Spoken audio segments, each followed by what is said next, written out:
Los malditos. Crónica negra desde Puente Grande. La detención aquel día amaneció como cualquier otro de los últimos 20 años, muy rápido y sin saber qué estaría haciendo al final de la jornada. Ni en el peor momento imaginé que, llegada la noche, estaría tirado en una habitación hedionda, bajo tortura y con la certeza plena de mi muerte a manos de alguien que ni remotamente sabía quién era. Menos iba a imaginar que los próximos 3 años con 5 días los pasaría en prisión. No en una prisión cualquiera, sino en una cárcel de exterminio. En una cárcel federal, en la cárcel federal de Puente Grande.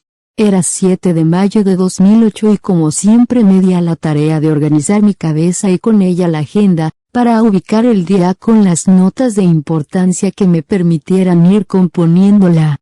Primera página, la contraportada y las centrales. Metódicamente se trataba de la parte más difícil por resolver y la más demandante de aquel pequeño diario local llamado El Tiempo, en La Piedad, Michoacán. El agotamiento por el trabajo era evidente, no tanto por los cierres de edición a medianoche ni la cobertura informativa de Destiempo, sino por la espiral conflictiva en la que estaba envuelto. Luego de que el gobierno del municipio, bajo lineamientos y políticas de contentillo en materia de comunicación social, me había suspendido la publicidad oficial al considerar que la información que manejaba en mi diario era a todas luces atentatoria. Ese fue el término que me escupió el titular de comunicación social del gobierno municipal en contra de la imagen del alcalde 9283. Casualmente, aquella fecha la agenda informativa en la pequeña población del norte de Michoacán apuntaba para sacarla de 8 sin mayor problema. Se había anunciado la visita de la esposa del presidente de la República al municipio, para la puesta en operación de no sé qué instalaciones gubernamentales en la localidad. Alentado por el olfato periodístico, me dirigí al sitio donde se llevaría a cabo el acto. Sin esperarlo, se me impidió el paso al lugar, no por el Estado Mayor Presidencial, que ya estaba posicionado, sino por el director de comunicación social del gobierno municipal, quien sarcásticamente y con una risa burlona me indicó: "No puedes ingresar, son órdenes superiores", me deletreo en la cara. Tras el berrinche y la consabida mentada de madre al funcionario municipal me retiré del lugar, en espera de buscar una nota que pudiera suplir en forma más amplia la que estaba destinada a ser la noticia del día en aquella pequeña localidad. No había caminado ni 50 metros de donde se me impidió el paso cuando sonó mi teléfono. "¿Qué onda, pinche reportero? ¿Dónde andas?", me dijo del otro lado de la línea una voz que rápidamente reconocí. "Déjate caer la greña para acá", me señaló. Sin esperar la respuesta, "¿Qué hay de nota?", pregunté casi por instinto. "No mucho, pero vienen unas personas de Guanajuato y te van a pasar información de unos muertos que encontraron allá por Manuel Doblado". "¿Cuándo fueron los muertos, comandante?", inquirí. "Ahorita en la mañana. Están fresquecitos. Vente", insistió, "y sirve que seguimos platicando del reportaje que traes entre manos". No lo dudé. Enfilé desde donde me hallaba para encontrarme con aquel comandante de la Policía Ministerial del Estado de Guanajuato, quien ya sabía que estaba haciendo un reportaje sobre las nuevas rutas del narcotráfico, las cuales intentaban abrir los cárteles de la droga en esa parte del país.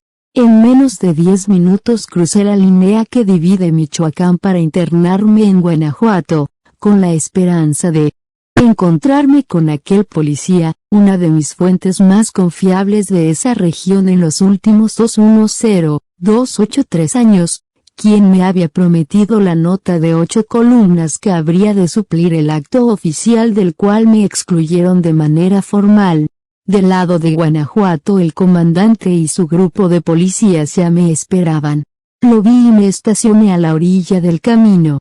Nos saludamos como conocidos que éramos, y fui al grano. "¿Dónde se encuentran los muertos, comandante? ¿Me vas a acompañar a la oficina?", expresó con una voz que desconocí, como si estuviera hablando con un extraño. "Allí te van a decir en dónde están los muertos que buscas". No externé nada. La actitud del policía se me hizo ajena. En efecto, me había traicionado. En las instalaciones de la comandancia un grupo de encapuchados me sometió.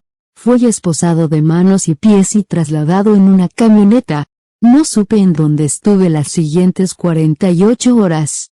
Y cualquier tipo de tortura que pude imaginar y otros que ni siquiera suponía que existan los viví durante ese lapso eterno de tiempo. Cada vez que recuperaba la conciencia cuando cesaba la tortura o me entregaban un acta de incriminación para firmarla, mi mente buscaba la razón de aquel suplicio. ¿Cuál era la causa? Porque el Estado desató su cólera contra mí. Primero me mostraron un acta en la que supuestamente yo reconocía ser parte de una célula de contacto con Ociel Cárdenas Guillén. Después de una eterna sesión a base de golpes, toques eléctricos y la consabida bolsa de plástico en la cabeza, me presentaron nuevos documentos de autoincriminación en los que aceptaba pertenecer a una célula delictiva, esta vez bajo la denominación de los Zetas, aunque terminaron por señalarme como integrante de una agrupación delictiva originaria de Michoacán. No firmé. Nunca acepté las afirmaciones de mis captores. No recuerdo cuántas veces perdí el conocimiento ni cuántas ocasiones pretendían que plasmara mi rúbrica en actas incriminatorias, que no firmé simplemente porque ya no podía mover la mano. Finalmente aparecí en una celda de separos del Centro de Readaptación Social, Cerezo, de Puentecillas de la ciudad de Guanajuato, bajo el cargo dictado por el Ministerio Público del Fuero Común de aquella entidad, que me acusaba de delincuencia organizada y fomento al narcotráfico en la modalidad de colaboración. Soy periodista desde 1988, cuando comencé a redactar noticias para un modesto diario de circulación local llamado El Cruzado, en la zona norte de Michoacán, a 400 kilómetros de la Ciudad de México, en donde pasé de ser reportero a jefe de información y luego asumí la subdirección. Posteriormente colaboré como reportero en periódicos como La Voz de Michoacán y La Jornada, hasta llegar a la dirección del periódico local El Tiempo de la Piedad. Desde este último diario, en el que también me desempeñaba como editor general, intensifiqué el periodismo crítico, fundamentado en hechos y voces populares, hice señalamientos que dolieron al gobierno federal y al local. La última publicación fuerte que realicé giraba en torno de una averiguación previa sobre pederastia que se había iniciado desde un despacho de la Procuraduría General de Justicia del Estado, PGJ, de Michoacán, en la que se incriminaba a distinguidos políticos locales.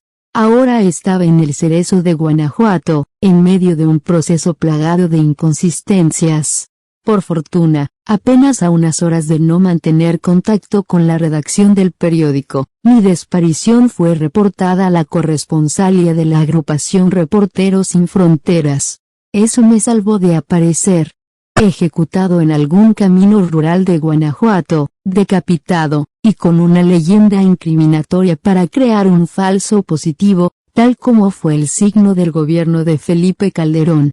Tras unas horas de mi reclusión, al juez federal que tomó mi caso le pareció suficiente el hecho de que el propio comandante, que por años había sido mi fuente informativa, me señalara como miembro de una célula criminal de Michoacán, y no dudó en otorgarme el auto de formal prisión.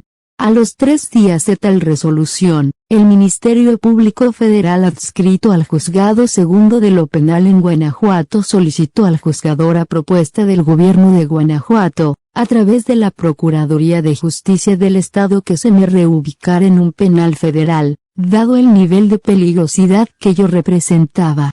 Apegado a derecho, el juez instruyó un estudio criminológico para determinar mi grado de peligrosidad, el cual fue realizado por un perito del 12283 Cerezo de Puentecillas. Jesús Lemus me llamó la especialista desde la puerta de la celda en la que permanecía, en el área de ingreso del Cerezo. Acérquese, le voy a realizar unas preguntas. Dígame, contesté, a la vez que me acercaba a la celda.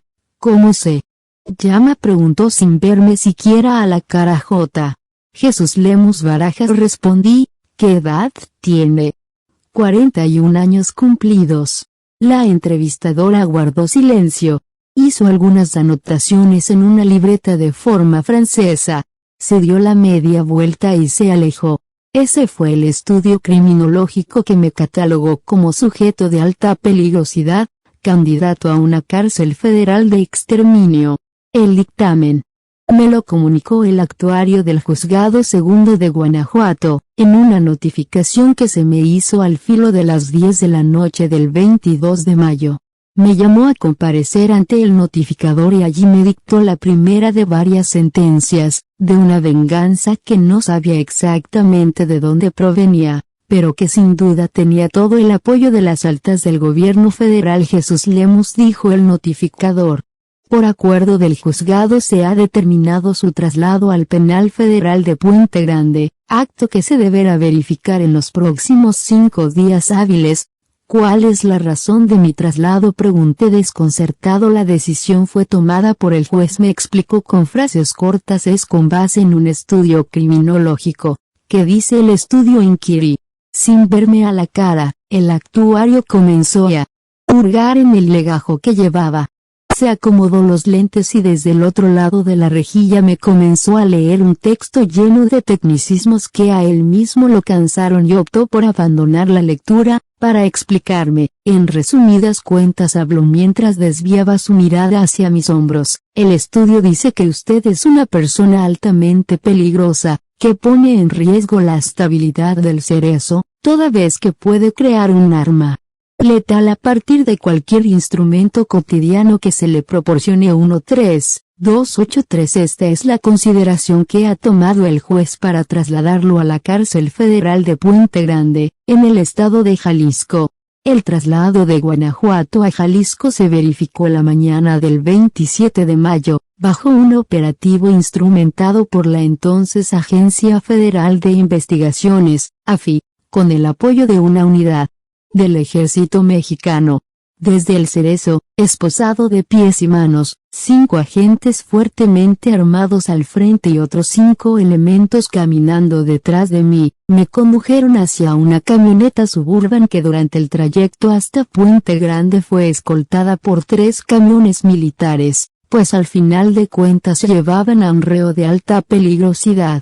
En Puente Grande permanece preso 3 años y 5 días, acusado de delitos graves, incomunicado, humillado y maltratado por el Estado mexicano, el cual se encargó de retrasar mi proceso judicial, pues para desahogar una sola audiencia que en cualquier juicio ordinario duraría de 2 a 3 semanas, en mi caso transcurrieron 6 meses para ser atendido en el juzgado. En agosto de 2010 recibí una noticia devastadora: mis abogados defensores habían sido asesinados. Justo a la mitad del proceso penal, quedé en estado de indefensión más de 8 meses debido también a la incomunicación que padecía, hasta que pude contar con un abogado de oficio. Durante mi estancia en la cárcel federal, donde permanecía aislado y desnudo en una celda en la que solo podía ver la luz del sol a través de una rendija, me mantuvieron en pie el amor de mi esposa y el cariño de mi hija, además de mi pasión por escribir y narrar el diario acontecer de mi entorno. En los días largos, inundados de la más fría soledad y de la más agobiante angustia, encontré el consuelo suficiente en el oficio de ser periodista. Comencé a imaginar que preparaba un gran reportaje y me dediqué a registrar todo lo que pasaba en mi entorno. Mentalmente comencé a redactar notas informativas que poco a poco se fueron plasmando en cartas que sacaba a hurtadillas. Tras las visitas que mi esposa y mi hija me hacían cada 15 días, los textos fueron transcritos en papel sanitario. Era lo único que me permitían tener en mi celda, con una punta de carbón de un lápiz que alguien solidario me regaló en un cubículo de atención psicológica, mientras preparaba mi perfil psicocriminal, exigido por el Centro Federal de Readaptación Social número 2 de Occidente. Durante los 1100 días de mi cautiverio nunca dejé de escribir. La pasión que siento por el periodismo me mantuvo vivo en esa cárcel de tortura. Me levantaba, despertado por el frío, en horas de la madrugada y con la luz que se filtraba del pasillo hacia el interior de la celda, me tendía en una fría mesa de concreto a escribir la crónica de la noche y del día anterior. Siempre había algo que narrar, desde las incursiones nocturnas de los guardias a las celdas para golpear a alguno de los otros presos que vivían en ese mismo pabellón, hasta los gritos de angustia y sufrimiento de los internos que a veces, como yo, eran presa de sus pesadillas en aquellas mansas noches que calaban cada hueso del cuerpo amortajado por la desesperación. Esas gélidas noches y los penosos días de mi aislamiento en la cárcel federal incubaron las narraciones más apasionadas que he logrado a lo largo de mi vida profesional. En esos textos, hilvanados poco a poco tras amargos amaneceres detrás de los barrotes que siempre dejaban en la boca un sabor a tristeza y sangre, se describen hechos cotidianos simples de un hombre simple, llevado al extremo de su condición humana. Los relatos se transformaron en un compendio gracias a la tenacidad de mi esposa, quien siempre buscó la manera de archivarlos, con la esperanza de que un día vieran la luz pública, no para develar una verdad, sino por el hecho de ir armando pacientemente un retrato